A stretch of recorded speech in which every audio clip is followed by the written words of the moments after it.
Hey, this is Fox.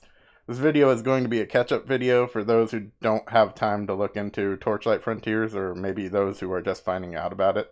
This will include the standard information and things from Discord as well that only a no-lifer like me would have compiled. Also, for those of you who don't know, I created a subreddit for the game at TL Frontiers, and I'm going to be doing a weekly comic for the game there with Poppy. So check it out if you haven't, and let's dive in.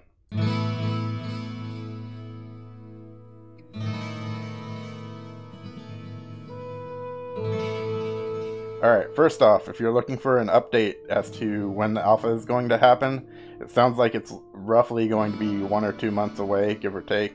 They haven't exactly said what the date is, so they have it planned. If you're looking to pick up an alpha key, sign up at the website at torchlightfrontiers.com. They send out alpha keys roughly a week before the alphas are scheduled. They also give away some keys during streams that are close to alphas, so make sure to check that out as well if you want the best odds. Currently, it looks like there will be at least 3 frontiers and at least 3 playable characters at launch. They recently teased the 3rd frontier in some concept art. So far there is the Goblin frontier, the Hybrid frontier, which is a bunch of bugs, and the latest one hinted at is a Dwarven Ruined theme, which they showed off before the last stream started.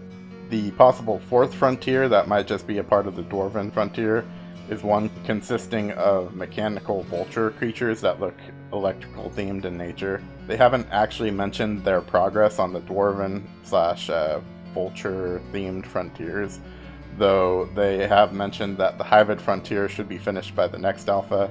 It seems like they're aiming for a 3rd frontier for the launch though, as they added the Dwarven armor type to the new set organizer, though I could be mistaken on this. Moving on to character classes, there are 2 character classes officially announced at the moment, with the 3rd being displayed in some of the earliest footage of the game, and a 4th being mentioned by a dev during the first alpha, though it's unclear if they're planning on having the 4th one by release. The first class is the Forged, who is a melee/ranged character taking on somewhat the Diablo II Barbarian role with Spin to Win Whirlwind, mixed with a machine gun turret, which that's a pretty cool combination. They also added some cool new giant fist abilities that you can see on the screen here that look like a blast to play with, so I'm looking forward to testing those out. The second class is the Dusk Mage, who has a mix of different spell types ranging from Diablo II Frozen Orb to Torchlight II Arc Beam, Diablo III Ray of Frost type of thing, and Diablo II Teeth. They also got some new spells as well, which includes one that summons netherlings, which is neat, and another that's kind of a cone-shaped spiky earth ability. It looks pretty cool. The 3rd class they haven't officially announced yet looks like it to be an engineer or a railman of some sort, as he lays down train tracks and has little carts that follow him that shoot out different things, and comes off as sort of a League of Legends Heimerdinger almost. He also carries a big Grinch like Heimerdinger. It sounds like this class is just about fully fleshed out, as Tyler has been focusing on it during the majority of his playtime during the game, and mentioned it being a really fun class, but they have not officially announced it yet, despite showing the footage. The 4th class there is 0 footage of and 0 information about, aside from it existing and it needing a substantial amount of work before it being ready. This was information only mentioned in voice chat by one of the devs during the first alpha. That likely wasn't meant to be shared. Again, unsure if this class is going to make it to release.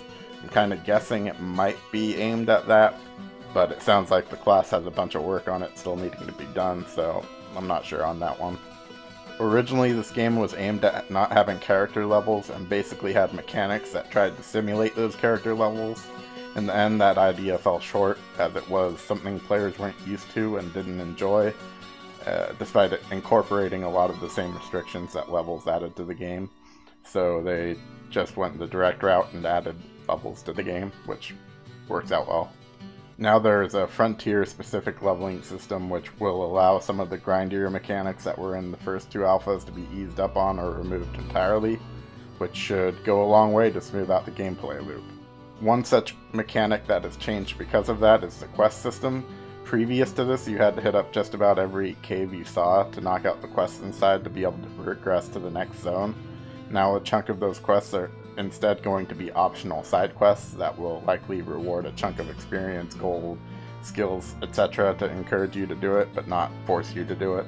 Another big area that changed from this is now you don't have to choose between getting new skills, leveling up your armor, or leveling up your weapons. Now that's all taken care of passively, as well as increasing your life as you obtain a new level each time. One of my favorite things in the game so far is the cross-account fortresses that you're able to build and customize. Investing a bit of time in this to make an awesome fort makes you feel a lot more entrenched in the game as a whole, regardless of which character you're currently playing, because you share the fortresses and you have like this awesome home base to come back to, which is a great feeling. You will also run into other people's forts out in the wild and will be incentivized into going to them, but they haven't mentioned how they're going to incentivize it yet, but it's an awesome system. Much like the previous Torchlights, you will have a battle pet that you will be able to choose at the start and will be able to potentially unlock more of. There will be pet items that make your pet stronger, and there will be a shared pet skill tree that allows you to customize your pet without worrying about power differences between types of pets. This skill tree is aimed at becoming a part of your class's overall build strategy.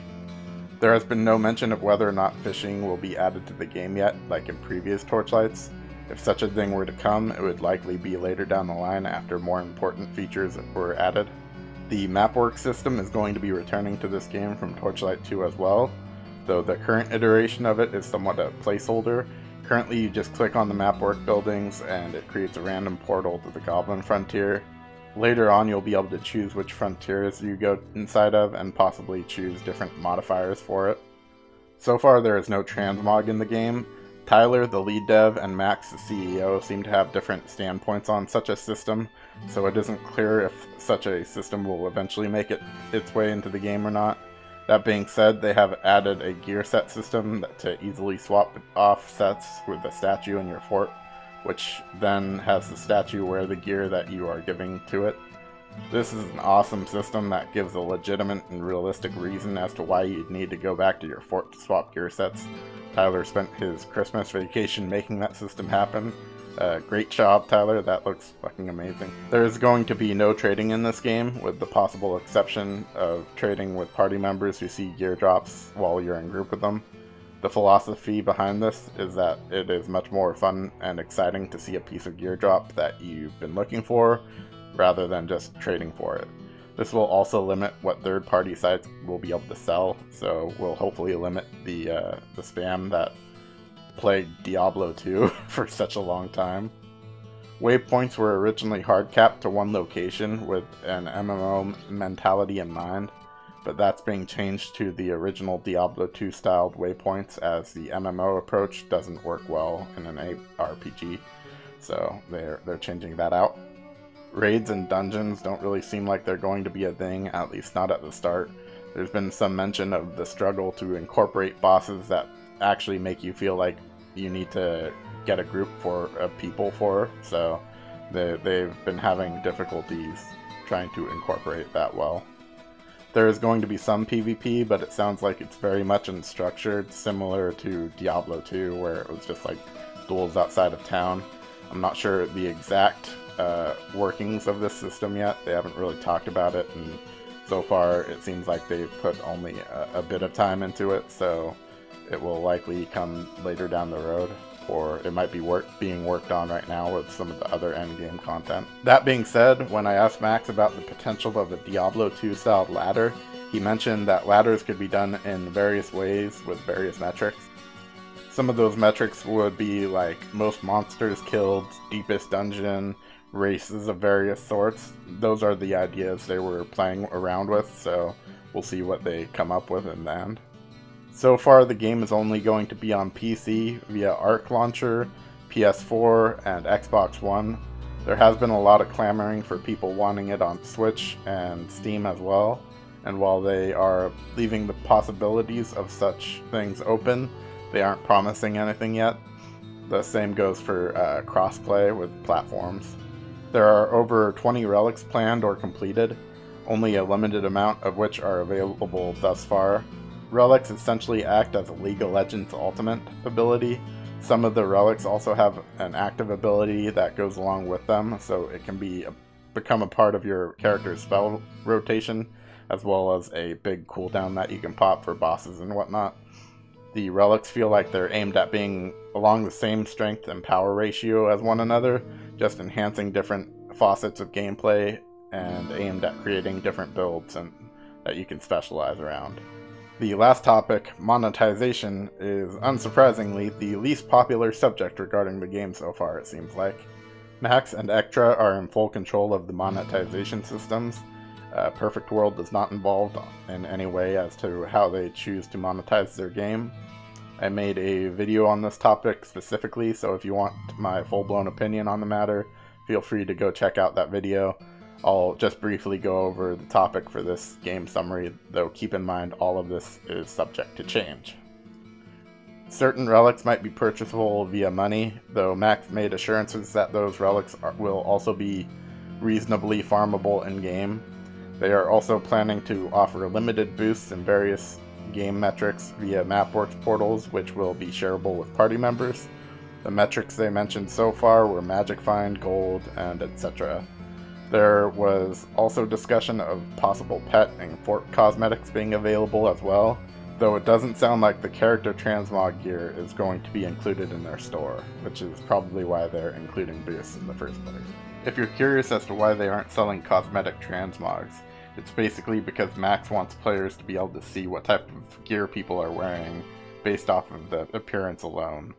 That being said, I don't really think that's necessary since PvP isn't aimed at being the focus of this game, but I have seen how such systems benefited WoW PvP in the past expansions, notably Burning Crusades and Wrath of the Lich King. The game will be free to play and will not require the players to purchase any DLC to get game updates. There will be no loot boxes or gambling mechanics of any kind. There will be no direct features where you buy gear pieces to increase your character's power. The boosts are still going to have you playing the game to get the benefits of it, and the Magic Find boost will likely still require you to get lucky to see items drop. I'll link you the full article on monetization and my video of it down below. That's my current synopsis of the game, though I'm sure once I post this video I'll think of a bunch of other stuff I should have included. If you have any questions, comments, or just want to chat, feel free to hit me up in the new subreddit, in the official Discord, or in the comments down below. I'd love to hear from you. Have a good one.